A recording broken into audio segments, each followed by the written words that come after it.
வணக்கம் டாடி. பொறுத்தது போதும், வா தவேகாவுக்கு போகலாம். பன்னீர்செல்வத்தை நச்சரிக்கும் ஓபி ரவீந்திரநாத். திமுகவிலிருந்து முதல் விக்கெட்டு தமிழக வெற்றி கழகத்துக்கு போகுது.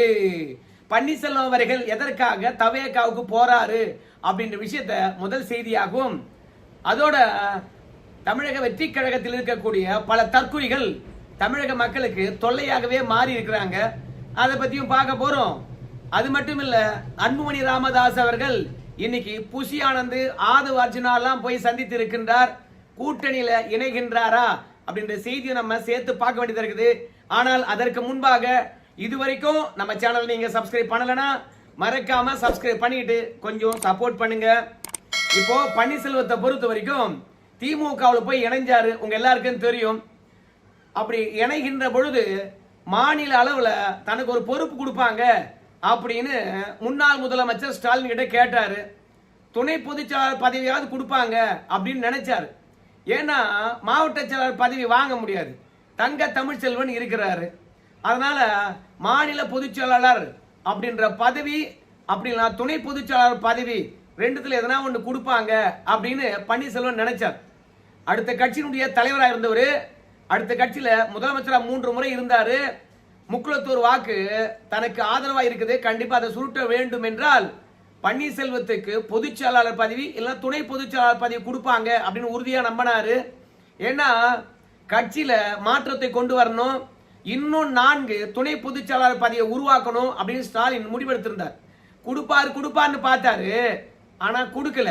சரி, எனக்கு கொடுக்கல, எனக்காவது 75 வயது ஆகி போச்சு, என் பையனுக்காவது மாவட்ட அளவில் ஒரு பொறுப்பு கொடுங்க அப்படின்னு கேட்டார். மாவட்ட அளவில் இப்போ திமுக பொறுப்பெல்லாம் போட முடியாது, தேர்தல் முடியட்டும் அப்படின்னு சொல்லிட்டு நம்ம முதலமைச்சராக இருந்த ஸ்டாலின் அப்படியே கொஞ்சம் அடக்கி வச்சாராம். சரி, நம்முடைய தந்தையார் வெற்றி பெற்றார்னா திமுக ஆட்சிக்கு வந்ததுன்னா அவர் அமைச்சர் ஆயிடுவாரு, நாம எம்பி ஆயிடலாம், மேலவை எம்பி ஆயிடலாம் அப்படின்னு ஒரு கனவுல தேர்தலுக்கு முன்பாக பதவி கேட்கணும் போது திமுக சொன்ன சமரசத்தை ஏத்துக்கிட்டாங்க. ஆனா திமுக படுதோல் அடைந்தது அதிமுகவை விட. எப்படி சொல்றேன் அப்படின்னு கேட்பீங்க. திமுக 135 இடங்களுக்கு மேலாக வெற்றி பெற்றிருந்தது. ஆனா 54 இடம் தான் திமுக இப்ப வெற்றி பெற்றிருக்குது. அப்படின்னா எவ்வளவு படுதோல்வி பாருங்க. அது மட்டும் இல்ல, திமுக தான் அதிக இடங்கள்ல டெபாசிட்டை இழந்திருக்குது அதிமுகவை விட. 66 இடங்கள்ல இருந்து 47 இடங்கள் தான், மொத்தமாக ஒரு 19 தொகுதி தான் அதிமுக இழந்தது. ஆனா நம்ம திமுக கிட்டத்தட்ட 80 தொகுதிகளுக்கு மேலாக இழந்து போயிடுச்சு. அதனால எதிர்பார்த்ததை விட படுதோல்வி அடைந்தது திமுக. இருந்த தொண்டர்களும் தவேக்காக ஓடிட்டாங்க. மீண்டும் இந்த கட்சி ஆட்சி கட்டலுக்கு வருமா? அது மட்டும் இல்ல, அடுத்த 5 ஆண்டு வரைக்கும் நம்மளுக்கு உடல்நிலை சரியா இருக்குமா அப்படின்னு ஓபிஎஸ் அவர்கள் நினைக்கிறாரு. அது மட்டும் கிடையாது, இன்னைக்கு தமிழக வெற்றி கழகத்துல மாவட்ட அளவுல பெரிய தலைகள் யாரும் இல்லாத காரணத்தினால தேனி மாவட்டத்துக்கு தன்னையோ தன் மகனையோ கண்டிப்பா மாவட்ட செயலாளரா போடுவாங்க அப்படின்னு சொல்லிட்டு நினைக்கிறாரு. அப்படி இல்லைன்னா தென் மாவட்டங்களினுடைய அமைப்பு செயலாளரா போடுவாங்க அப்படின்னு நம்முடைய பன்னீர்செல்வம் நினைக்கிறாரு. அவங்க பையனை பொறுத்த வரைக்கும் ஏற்கனவே ஒரு தொண்டு நிறுவனத்தை வச்சு நடத்தினாரு. அந்த தொண்டு நிறுவனம் விஜயுடன் இணைந்து தான் வேலை பார்த்தது தேர்தலுக்கு முன்பு இருந்து. பன்னீர்செல்வத்தை பொறுத்த வரைக்கும் அதிமுக இடம் இல்லப்பா அப்படின்னு சொன்ன பிறகு தன்னுடைய ஆதரவாளர்களுடன் ஒரு அமைப்பை உருவாக்கி அந்த அமைப்பு விஜயுடன் இணைந்து போட்டியிடும் அப்படின்னு எல்லாரும் எதிர்பார்க்கின்ற பொழுது பரம எதிரியான திமுகவிலே போய் சேர்ந்தாரு. ஆடா பாவி, எங்க வேணாலும் போய் சேர்ந்திருக்கலாம். அந்த அம்மாவை ஜெயில அனுப்பி மனம் நோக வச்சு சாகடிச்ச திமுகவிலே போய் இணைந்துட்டியே, நீலாம் அந்த அம்மாவுக்கு நல்லதே செய்யலடா, நீ தான்டா துரோகி. அதாவது உனக்கு அதிமுகவில் துரோகம் பண்ணாங்கன்னா, ஆனா உன்னை முதலமைச்சராக அந்த அம்மாவுக்கே நீ துரோகம் பண்ணிட்டியே. நீ எடப்பாடி பழனிசாமிக்கு அல்லவா துரோகம் பண்ணிருக்கணும். அந்த அம்மா உன் மீது நம்பிக்கை வச்சுதே. அதாவது ஜெயலலிதா அவர்கள் தன்னுடைய இறப்புக்கு பிறகும் பன்னீர்செல்வம் போன்றவங்க தான் அடுத்த 100 ஆண்டு காலத்துக்கு அதிமுகவை ஆட்சி கட்டில ஏத்துவாங்கன்னு நினைச்சாங்க. ஆனா நீ திமுக கிட்ட போய் அடைக்கலம் ஆயிட்டியே, இதெல்லாம் பெரிய துரோகண்டா டே அப்படின்னு இன்னைக்கும் விமர்சனம் எழுந்து கொண்டே இருக்குது. அந்த விமர்சனத்துக்கு பன்னீர்செல்வத்தினால பதில் சொல்ல முடியல. தவேகாவில் முக்கிய பதவி கிடைக்கும் போல இருக்குது.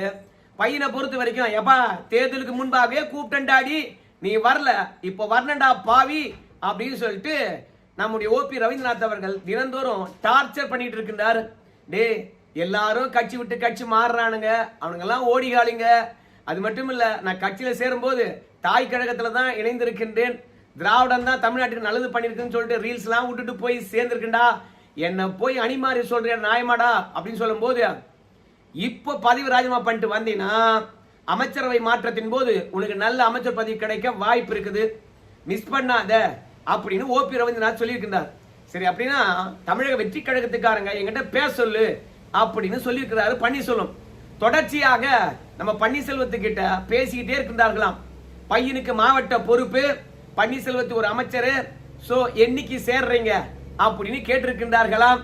மதுரைக்கு நம்ம விஜய் அவர்கள் ஆய்வு கூட்டங்கள் போடுகின்ற போது, முதலமைச்சரா வந்தோ இல்ல கட்சி தலைவரா வந்தோ ஆய்வு கூட்டங்கள் போடுகின்ற பொழுது நிச்சயமா நான் அவர் தலைமையில மதுரையிலே இணைஞ்சிடுறேன் அப்படின்னு பன்னீர்செல்வம் உறுதியளித்திருக்கின்றாராம். உடனடியாக ஓபி ரவீந்திரநாத்தை பொறுத்த வரைக்கும் ஓவர் குஷி ஆயிட்டாரு. இப்ப தமிழக வெற்றி கழகத்துக்காக வெளியிலிருந்து வேலை பார்த்துட்டு இருக்காரு.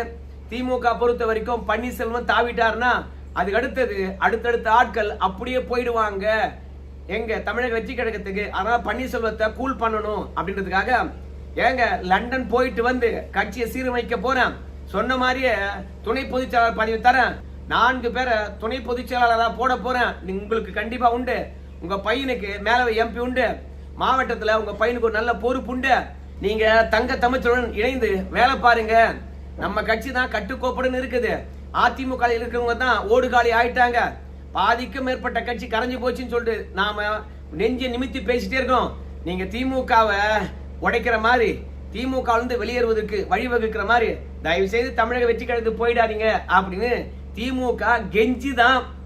ஆனா தவேகாவுக்கு தாவ போறாரு அப்படின்னு பன்னீர்செல்வம் தெரிஞ்சிட்ட பிறகு நிச்சயமாக இந்த 5 ஆண்டு மட்டும்தான் பன்னீர்செல்வத்துக்கும் அவங்க மகனுக்கும் முக்கியத்துவம் தருவாங்க. ஆனா அடுத்த முறை பையனையும் டீல்ல விட்டுருவாங்க, அப்பனையும் டீல்ல விட்டுருவாங்க. இப்ப போத்தந்தா போய்கிடா அப்படின்னு சொல்லிடுவாங்க, உழைப்பெல்லாம் வாங்கிக்கிட்டு.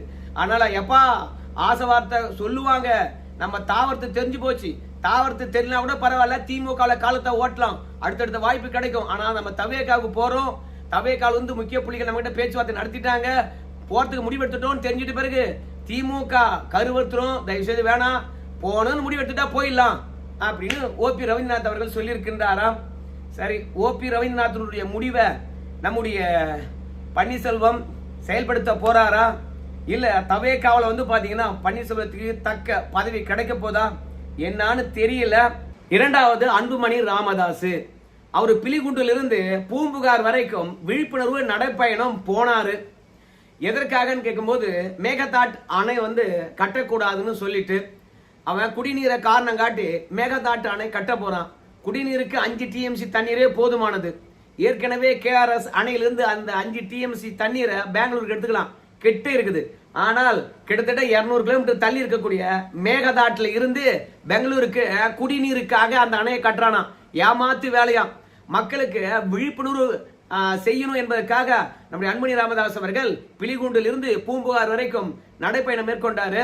மக்கள்கிட்ட எல்லார்கிட்டையும் கேட்டுக்கிட்டாரு, இந்த மேகதாட்டு அணையானது தமிழகத்துக்கு எவ்வளவு பாழு, அதோட கர்நாடகாக்காரன் இதுவரைக்கும் நம்ம பேச்ச கேட்டதே கிடையாது, அதனால சட்ட போராட்டம் நிகழ்த்தணும், தமிழக அரசாங்கத்துக்கு வலியுறுத்தும் விதமாக அங்கெங்கே மக்கள் வந்து போராட்டம் நடத்துங்க, மேகதாது அணை தொடர்பாக தமிழக அரசாங்கம் எடுக்கின்ற முடிவு கர்நாடகாவை முடக்கி போடணும், ஏன்னா தினந்தோறும் மேகதாதுல அணை கட்டுவதற்காக கர்நாடகாக்காரன் ஆய்வு செஞ்சுக்கிட்டே இருக்கிறான், இன்னைக்கு கட்டுமான பொருட்களை கொண்டு வந்து இறக்கி இருக்கிறான்.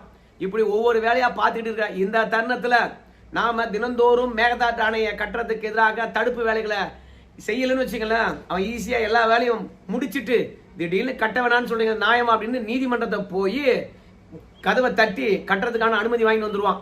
அதனால தொடக்கத்திலே எல்லாம் தடுக்கணும்னு சொல்லிட்டு பிரச்சாரத்தை மேற்கொண்டாரு.